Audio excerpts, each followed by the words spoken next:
welcome back to JazzedTutorials.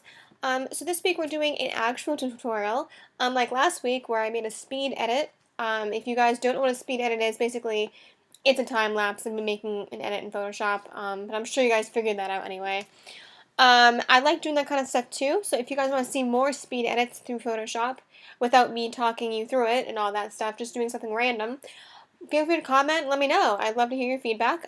If you have any questions or anything you want me to make a video for you as, definitely comment with that too. Or just comment in general. And hit like and subscribe because that's what you should do. Alright, this week we are making a Halloween themed text effect. We've done Halloween text effects in the past. And I feel like that's the most simplest thing to do for Halloween themes.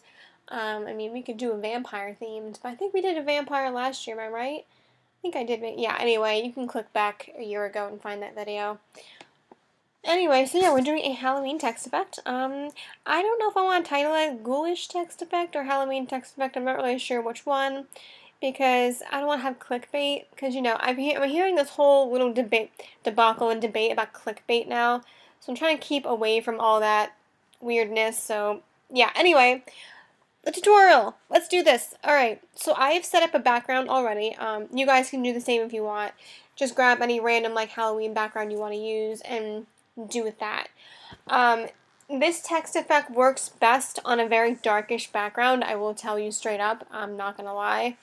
So if you're using like a lighter background, the text effect may not show as ghoulishly and Halloweenish as you'd like it.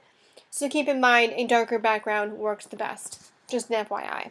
Alright, let's get to the text part now. I'm doing my words on 2 separate layers just because I want to try and do a typography type thing with it, but you guys can really do whatever you want. That's up to you. So we're going to start off by typing our text, and I'm using a font that I found on dafont.com. dafont.com is the best font place to go because they're all free and they're good for Windows and Mac users. So definitely check them out. Link below to this lovely text font here. It's called Ghoulish Fright. It's pretty sweet.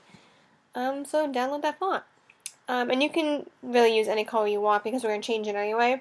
So double click your text layer once you have that made. And we're going to add a crap ton of effects. So keep in mind it's going to be a bit of a process. Alright, so we now have bevel and emboss for our starting style.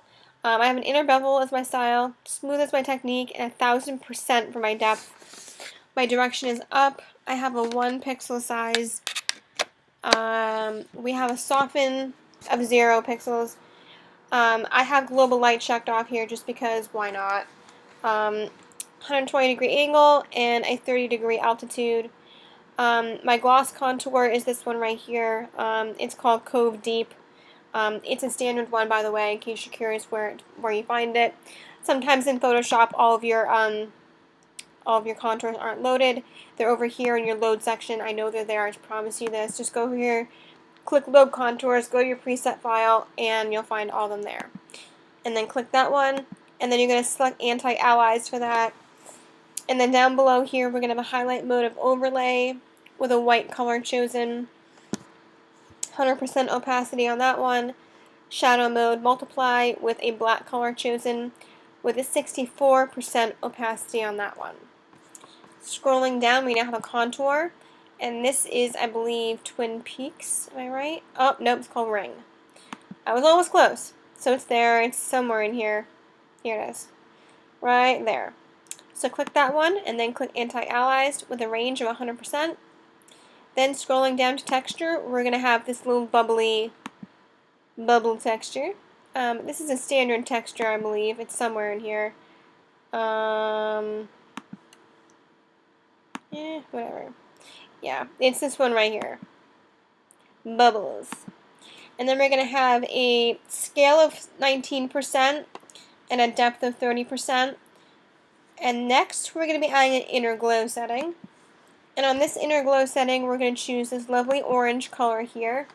And this is where our Halloween colors kind of come into play. So choose this one here. And then you're going to have 97% opacity. And your blend mode set to screen, which should be standard.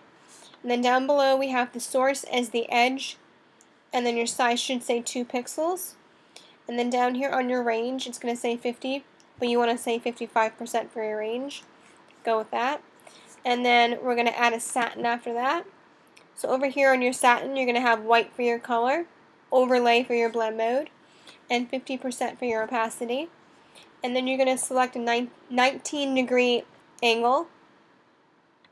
Your distance should be 2, your size should be 3, and then down here on your contour, it should be the standard one here, Gaussian, and then invert should be checked off.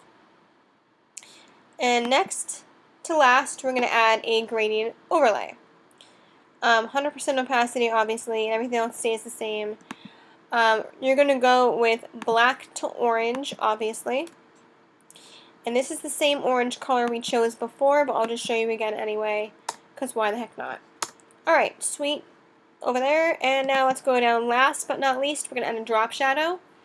And the drop shadow should say blend mode of normal. Color's black. Opacity 100%. Angle is 90 degrees, but make sure global light is not checked on this one. And then your distance should be 2. Your spread should say 100%. And your size should be 2. And then I don't know if it's, I can't remember if this is standard or not, but make sure layer knocks out drop shadow is checked off. I'm not sure if that's a standard one or not, but anyway, once you do that, you should see something like this. That is my tutorials, and then I did the same exact effect. I copied the layer style, and then I did jazzed on the top. And there you have it. That's our text effect. Ghoulish Halloween text effect.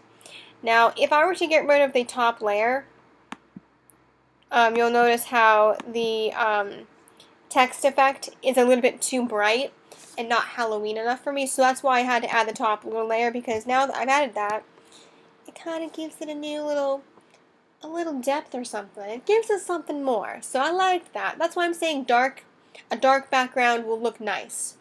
But if you guys like it the other way around, by all means. But yeah, I hope you guys liked this video. If you did, definitely hit like on the video. If you want to see more cool videos of such, hit subscribe. I post at least once a week, sometimes twice. And if you just want to be cool and find me on the web, go right ahead. I'm all below. Links are below to all my social media.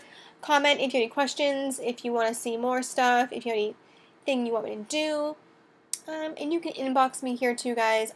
Don't be shy. You know, my inbox is always available, as well as the comments. So thanks for watching this video. I hope you enjoyed it. And I will see you guys next week. Yay!